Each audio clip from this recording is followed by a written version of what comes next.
ये उस वक्त की बात है जब मुस्लिम दुनिया पर खौफ का साया छाया हुआ था। मशरिक से एक ऐसी ताकत उठ रही थी जो शहरों के शहर मिटा देती थी। मंगोल। लोग समझ चुके थे कि जो मंगोलों के सामने आया वो जिंदा नहीं बचा। उसी दौर में मिस्र की जमीन पर एक ऐसा नाम उभरा जो तकदीर का रुख बदलने वाला था। सुल्तान कुतुज़। कुतुज़ की जिंदगी आसान नहीं थी।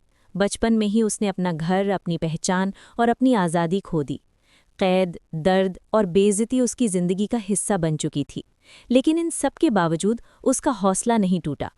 उसके दिल में एक ही जज्बा जिंदा रहा, जुल्म के सामने न झुकना। वक्त के साथ कुतुज़ मिस्र का सुल्तान बना। उस वक्त मंगोलों के कसीद मिस्र पहुंचे और खुलेआम धमकी दी कि अगर झुक गए तो जिंदा रहोगे, वरना तबाही तुम्हारा मुकद्दर होगी। दरबार में खामोशी छा गई। हर चेहरा खौफ से भरा हुआ था। कुतुज़ ने खामोशी तोड़ी। उसने मंगोल कसीद को देखा और एक ही जुमला कहा, मिस्र झुकने के लिए नहीं बना। उसने कसीद को सज़ा दी और ऐलान कर दिया कि जंग होगी। ये फैसला सिर्फ एक जंग का नहीं था, ये फैसला इज्जत और जिंदा रहने का था। जंग का मैदान ऐन जलूद था। सामने वो दुश्मन खड़ा था जिसे न शिकस्त का तसव्वुर था न रहम का। जब मंगोल लश्कर ने हमला किया तो मिस्र की फौज पीछे हटने लगी।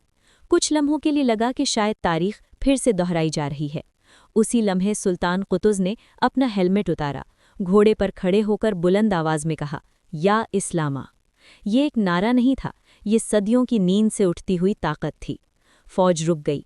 लोगों की आंखों में डर के बजाय आग जल उठी। कुतुज़ खुद जंग में उतर आया। उसकी तलवार सिर्फ हाथ में नहीं, उसकी यकीन में थी। जंग का रुख पलट गया।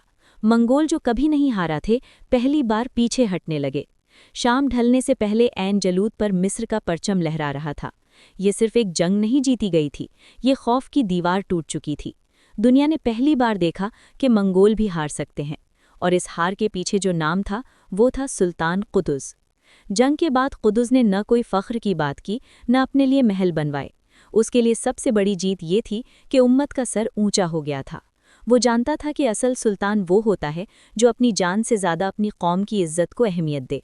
आज सुल्तान कुतुज़ का नाम बहुत कम लोग जानते हैं, लेकिन जो जानते हैं वो जानते हैं कि अगर कुतुज़ न होता तो शायद तारीख़ कुछ और होती।